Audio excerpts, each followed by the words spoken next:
Bonjour tout le monde. Alors, difficile de parler après Dr Marc Blaich et aussi difficile de parler avant parce qu'il va enchaîner tout à l'heure. Il a déjà fait la promo de son prochain topo. Alors, j'espère que ça va pas être ennuyeux parce qu'il n'y a pas beaucoup d'images. On va peut-être parler d'un sujet qui toucherait à un médicament, certes, mais un médicament qui a des indications dans des pathologies digestives. Et je suis sûr que la plupart d'entre vous avait déjà prescrit les IPP pour des pathologies, je dirais, où l'indication y est, pour peut-être aussi des situations douteuses, c'est-à-dire on a pris la peine quand même de dire est-ce que les IPP vont être utiles ou non. Alors, rapidement, un peu d'historique, mis sur le marché du premier IPP en 1989, une classe médicamenteuse qui est de plus en plus prescrite, parfois en dehors des indications AMM, on va y revenir. Et pourtant, et là un petit peu c'est le revers justement de cette molécule, de ces molécules IPP, c'est qu'ils ne sont pas exempts de contre-indications et donc d'effets indésirables. Juste pour le rappeler, la pompe à proton, appelée aussi pompe H+K+, ATPase, est un transporteur membranaire actif situé au pôle apical des cellules pariétales, dont le rôle, bien sûr, est la synthèse de l'acide chlorhydrique au niveau gastrique, qui permet certes d'acidifier l'estomac, mais qui participe aussi à l'activité protéolytique en activant, on va le voir, la pepsine. Donc voilà un petit peu ces cellules pariétales au niveau gastrique, et c'est au niveau de leur pôle apical qu'on retrouve ces pompes, en fait un complexe enzymatique qui va permettre en fin de compte d'excréter les protons H+, contre anion potassium, qui va se lier, parce qu'en fait il y a un canal chlore aussi qui est associé à cette pompe, et qui va permettre in fine la synthèse de l'acide chlorhydrique. Alors elle est présente à la surface de chaque cellule, elle est responsable donc du bon maintien de la différence de potentiel entre le cytoplasme et le milieu extracellulaire. Il y a différentes molécules, comme vous le savez, qui vont activer cette pompe à protons. Et puis l'ensemble protéique de la pompe à protons qui est contenu dans une vésicule à l'intérieur du cytoplasme, c'est juste donc pour le rappeler. L'acidité gastrique, comme vous le savez, elle joue un rôle important quand même dans la digestion. Juste pour le rappeler, l'acide va permettre justement d'activer le pepsinogène qui sert à la digestion des protéines. Mais cette acidité gastrique, elle a aussi, je dirais, des effets un peu nocifs. Et donc, il est à la base, justement, des lésions qu'on retrouve au niveau des tissus qui ne tolèrent pas, finalement, cette acidité. Alors, puis, sont venus, bien sûr, les IPP qui vont permettre, finalement, de contrecarrer un certain nombre d'effets délétères, je dirais, de cette acidité. Alors, la découverte de la pompe à protons, notamment au niveau des années 70, a permis, finalement, d'ouvrir la voie aux nouvelles thérapeutiques pour traiter les patients souffrant notamment de dyspepsie. Il y avait une première molécule, le thymoprazole, mais qui a eu des effets quand même secondaires et a donc été abandonné. Puis l'oméprazole qui arrive en 1987, et donc vous connaissez un petit peu la place de cette molécule. Puis après sont apparues les autres molécules, notamment les oméprazoles, qui est aussi utilisé en pédiatrie. Alors les IPP, juste là aussi pour le rappeler, sont absorbés rapidement. Il y a une concentration plasmatique maximale au bout d'1 à 3 heures après la prise. Et puis le moment de la prise doit être suffisamment lent avant. Ça c'est important pour justement je dirais l'effet de ces IPP pour qu'on puisse en tirer en quelque sorte profit. La prise doit être suffisamment longue avant le repas pour atteindre la concentration optimale au moment où cette pompe va être activée par la gastrine. Alors la sécrétion acide reste longtemps inhibée après élimination de l'IPP, donc vous avez quand même un effet prolongé des IPP. Il y a par ailleurs une grande variabilité inter-individuelle. Vous avez des gens qui répondent à des doses variables. Il y aurait peut-être un support génétique ou un métabolisme relativement différent. Donc vous avez des doses qui oscillent entre 0,7 et 3,5 mg/kg pour qu'on ait un effet de ce genre de médicament. Alors l'autre action des IPP, c'est l'effet anti-inflammatoire. Pour ceux qui connaissent un petit peu la pathologie allergique, vous avez l'œsophagite éosinophile. Il y a l'effet anti-inflammatoire qui a été démontré aussi des IPP, parce que c'est une classe thérapeutique qui est aussi prescrite dans la prise en charge de l'œsophagite éosinophile. Alors, pour revenir un petit peu aux indications thérapeutiques des IPP, alors chez l'enfant et les nourrissons, vous avez les indications retenues dans la littérature, le reflux gastro-œsophagien, acide je dirais même symptomatique, ou le reflux compliqué d'œsophagite, l'œsophagite peptique. Vous le savez aussi, les IPP, on les retrouve dans tous les protocoles pour le traitement ou l'éradication de l'Helicobacter pylori. Et comme je l'ai rappelé, vous avez l'œsophagite eosinophile qui est une autre indication aussi des IPP. Vous avez aussi des indications plus ciblées et largement justifiées, en particulier l'atrésie de l'œsophage. Quand on sait qu'il y a une atrésie opérée, il y a un risque justement de complications ou de resténose liée au reflux. L'hernie diaphragmatique congénitale, vous avez l'enfant aussi polyhandicapé, la mucoviscidose, qui est aussi une autre indication aux IPP, qui est largement là aussi justifiée. Alors, aucun IPP n'a l'AMM chez l'enfant de moins d'1 an, mais on utilise quand même les IPP chez les tout petits, les nourrissons de moins d'1 an. Vous avez principalement l'oméprazole et l'osoméprazole qui sont utilisés chez l'enfant à partir de l'âge de 1 an. Les autres, c'est en général à partir de l'âge de 12 ans. Alors, les inhibiteurs de la pompe proton, donc, comme je vous l'ai dit, sont largement prescrits. Là, je suis tombé sur une étude qui a été faite au CHRU de Nancy. En fait, on a fait un audit des prescriptions des IPP pendant 4 ou 5 jours, je ne me rappelle plus exactement, mais en tout cas, on a essayé un petit peu de voir si les indications étaient compatibles avec les recommandations chez l'enfant. Et quand on voit, enfin, pour le seul critère indication qui respecte les recommandations, vous avez quand même, pour cette étude qui a audité une trentaine de patients, il y avait quand même 63% des indications qui étaient conformes aux recommandations. Mais quand on affine un petit peu ces indications des IPP, quand on va un petit peu vers les doses des IPP, la durée, etc., il se trouve que la conformité diminue, c'est-à-dire qu'il y a encore des efforts à faire en matière de prescription des IPP. Et là aussi, je me suis un petit peu amusé sur une période de quelques jours au niveau de notre service à l'hôpital d'enfants de Rabat. Il y avait une dizaine d'enfants qui étaient hospitalisés, qui étaient sous IPP.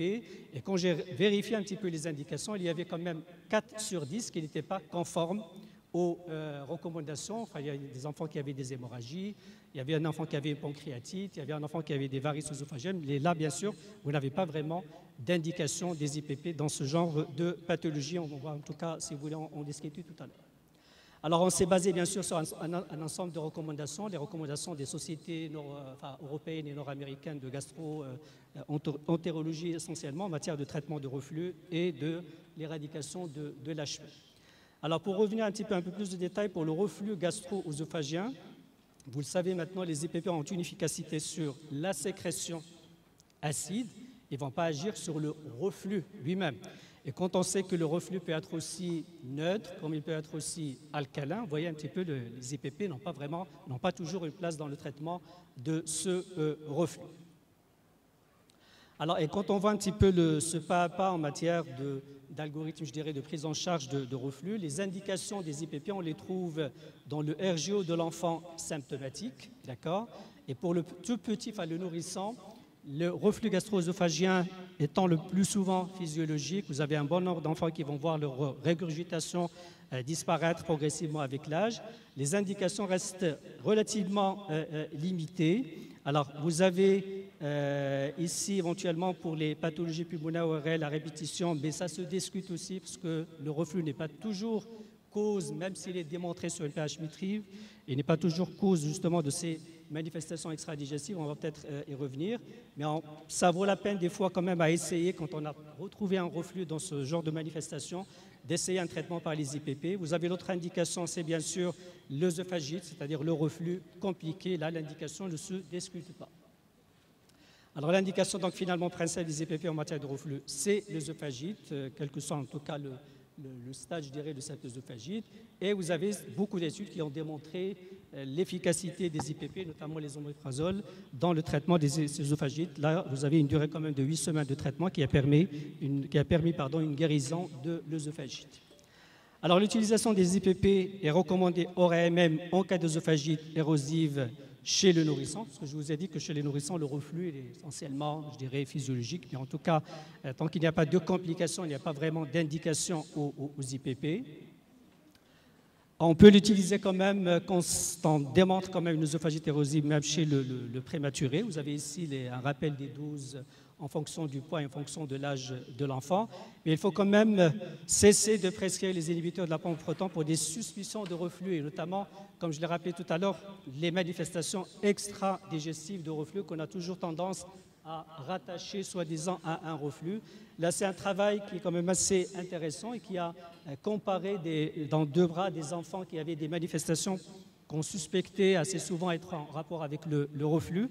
Et on a comparé des enfants sous IPP avec des enfants sous placebo. Vous voyez que la différence n'est pas du tout significative entre les 2 groupes, comme quoi les IPP n'ont pas vraiment de place et il n'y aurait pas de lien entre ces manifestations et un reflux gastro-œsophagien. La même chose pour les troubles fonctionnels. On avait aussi tendance à prescrire des IPP pour les différentes manifestations des troubles fonctionnels gastro-intestinaux. La même chose, quand on revoit un petit peu les recommandations, il n'y a pas vraiment de place, notamment chez les nourrissons, des IPP pour les troubles fonctionnels gastro-intestinaux. Alors, les régurgitations lactées, pour le rappeler, du nourrisson ne sont pas une indication des IPP. Il s'agit d'un reflux physiologique et non d'un reflux maladie, même si ces régurgitations sont parfois acides. Et l'IPP, comme je vous l'ai dit, ne diminue pas les régurgitations. Alors pour les autres troubles fonctionnels, notamment chez le grand enfant, la seule indication qui pourrait peut-être être justifiée actuellement, c'est la dyspepsie fonctionnelle, c'est-à-dire les douleurs abdominales épigastriques. Là, on pourrait peut-être tenter les IPP, mais sinon, pour les autres troubles fonctionnels, il n'y a pas vraiment de place pour les IPP. Alors j'arrive ensuite aux manifestations, les troubles extra-digestifs et reflux, pour rappeler et insister sur le fait que les manifestations extra-digestives telles que pleurs, malaise du nourrisson ou du prématuré, la toux, l'asthme, la laryngite, les sinusites, le stridor, etc., ne sont pas des indications des IPP en première intention. Intérêt certes de la pH-métrie ou de l'impédance-métrie pour démontrer le reflux et surtout le reflux acide, mais la découverte, comme je vous l'ai dit, d'un reflux acide ne prouve pas la relation de cause à effet. Ça peut justifier un traitement d'épreuve, mais on n'est pas jamais d'emblée ou d'entrée, on n'est jamais sûr que ce traitement anti-reflux va permettre l'amélioration des symptômes extra-digestifs. La même chose, beaucoup d'asthmatiques ont une pH-métrie pathologique, mais l'asthme peut provoquer le reflux et non en fait l'inverse. Bon, cette histoire de poule et œuf n'est pas toujours valable, je dirais, pour l'asthme, mais on a peut-être un abus de prescription, je dirais, des IPP chez les asthmatiques. La plupart des études réalisées dans diverses situations, donc asthme, tout événement cardio-respiratoire chez le préma, les pleurs, le reflux de vibrant, n'ont pas montré finalement d'efficacité des IPP qui serait supérieure à celle du placebo, y compris quand la pH-métrie est finalement pathologique. Alors, juste pour le rappeler, les recommandations finalement des sociétés savantes nord-américaines et sociétés européennes, alors comme quoi finalement les IPP ne doivent pas être recommandés quand il y a des manifestations extra-digestives, sauf si on démontre finalement l'existence d'un reflux pathologique. Et vous avez ce travail intéressant qui a concerné en tout cas les lésions que les ORL peuvent retrouver lors d'une endoscopie donc des voies aériennes supérieures et ils ont souvent tendance à les attribuer justement au reflux gastro-œsophagien. Et là, vous voyez qu'il y a une mauvaise corrélation entre les os, c'est-à-dire qu'on a pris des ORL, des jeunes et des moins jeunes, expérimentés et moins expérimentés, je dirais. Et vous voyez qu'il n'y avait pas de corrélation entre les 3 profils, je dirais, d'ORL pour les différentes anomalies qu'on peut retrouver lors d'une endoscopie. Il n'y aurait même pas aussi de concordance, je dirais, avec la pH-métrie ou avec l'impédance-métrie. Vous voyez quand même que la valeur prédictive positive est très médiocre, que ce soit pour la pH-métrie ou l'impédance-métrie, comme quoi, finalement, l'endoscopie ORL est un mauvais moyen de diagnostic de reflux. Il ne faut pas finalement abuser justement de la prescription des IPP dans ce genre de situation. Un autre travail chez les asthmatiques mal contrôlés, là aussi, mal contrôlés, qu'on peut évaluer de différentes façons. Et vous voyez que le fait justement de donner un placebo ou un IPP, la différence n'est pas significative. Finalement, il n'y a pas d'impact sur cet asthme mal contrôlé par les IPP. Donc, pas d'intérêt du traitement par inhibiteur de la pompe au proton chez les patients asthmatiques mal contrôlés qui présentent peu ou pas de symptômes de reflux gastro-œsophagien. Et par ailleurs, la pH-métrie ne permet pas d'identifier un sous-groupe qui serait susceptible justement de bénéficier d'un traitement par les IPP. Alors j'arrive aux autres indications. Là, par contre, les IPP sont largement prescrits et justifiés. Vous avez la gastrite à Helicobacter pylori. En fait, pour les différents protocoles, on retrouve finalement les IPP. Ils ont certains effets bactériostatiques par eux-mêmes. Ils augmentent l'efficacité aussi des antibiotiques. Ils réduisent l'agression acide sur la muqueuse gastrique endommagée. Et donc là, pour les différents protocoles, on retrouve finalement les IPP associés aux antibiotiques. Donc finalement, cette thérapie. Et puis une indication aussi donc, assez justifiée, c'est l'œsophagite finalement à éosinophile, donc, que vous connaissez, j'espère, de mieux en mieux actuellement, une pathologie chronique médiée par un antigène qui entraîne une dysfonction de l'œsophage et qui est caractérisée finalement par une inflammation avec une infiltration éosinophile de la muqueuse œsophagienne. Un traitement d'épreuve par les IPP pendant 8 semaines serait indiqué pour éliminer une entité un peu particulière qu'on appelle l'éosinophilie répondeur ou qui répond aux IPP. En cas de non-réponse, on pourrait justement utiliser les autres moyens, c'est-à-dire la corticothérapie topique et le régime éventuellement d'éviction, le classique régime d'éviction des 6 aliments. Donc on retrouve finalement les IPP comme faisant partie de l'arsenal thérapeutique des œsophagites à éosinophiles.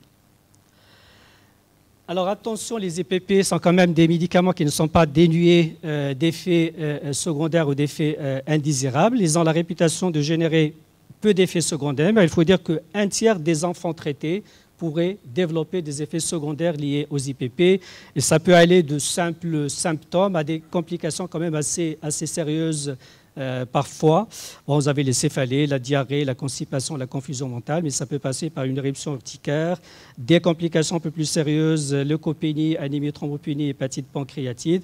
Et puis vous avez aussi l'effet que vous connaissez certainement sur le microbiote intestinal et cette dysbiose qui peut s'installer. Je vais peut-être y revenir rapidement tout à l'heure. Alors vous avez sur ce tableau résumé l'essentiel des effets secondaires ou prévisibles, je dirais, liés à l'utilisation des IPP, notamment les IPP au long cours. Vous avez pour le rebond de l'hypersécrétion lors de l'arrêt du traitement par les IPP. Il faut faire très attention et aller tout doucement pour éviter ce rebond d'hypersécrétion acide. On a évoqué aussi le risque d'ostéoporose et de fracture, mais jusqu'à ce jour, je n'ai pas trouvé en tout cas d'études qui ont montré clairement le lien entre l'utilisation des IPP au long cours et le risque d'ostéopénie ou d'ostéoporose.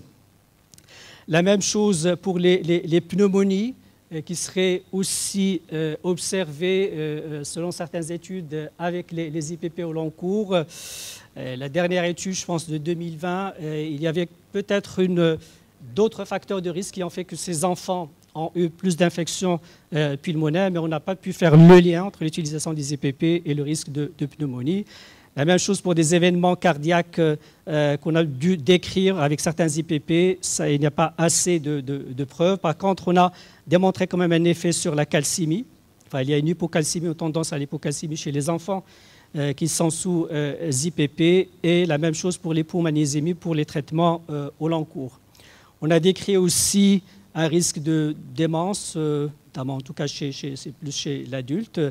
Des complications rénales ont été évoquées parce qu'il y aurait aussi des récepteurs des IPP au niveau rénal, enfin des anomalies qui ont été justement décrites à type de néphrite interstitielle. Une déficience en vitamine B12 aussi a été rapportée liée à l'utilisation des IPP. La pullulation microbienne, et vous imaginez un petit peu, bon, c'est relativement quand même logique, quand on lève la barrière acide, il y a des germes qui vont passer plus facilement et perturber finalement le microbiote intestinal. Et on a même des cas de Clostridium difficile qui ont été rapportés suite à l'utilisation au long cours des IPP. Alors là, vous avez l'impact particulièrement des IPP sur le microbiome intestinal et donc ce risque de dysbiose. Et il y aurait peut-être un effet ou un intérêt à utiliser les probiotiques avec les IPP au long cours, mais des études manquent encore pour démontrer finalement l'efficacité ou l'utilité des probiotiques en association avec les IPP au long cours. Alors les IPP finalement interfèrent avec l'absorption du calcium, le remodelage osseux, on risque d'ostéoporose et de fracture, mais il n'y a pas assez de preuves.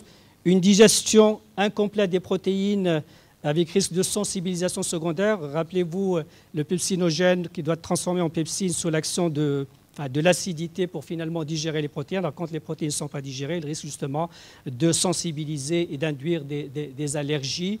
Il y a même des allergies qui ont été décrites avec les IPP, donc même des formes graves de toxidermie liées justement à l'allergie aux IPP. Et puis enfin, les IPP pourraient interférer dans le contrôle de l'asthme. Ça a un lien aussi avec des perturbations de microbiote, pas uniquement digestif, mais aussi bronchique et pulmonaire.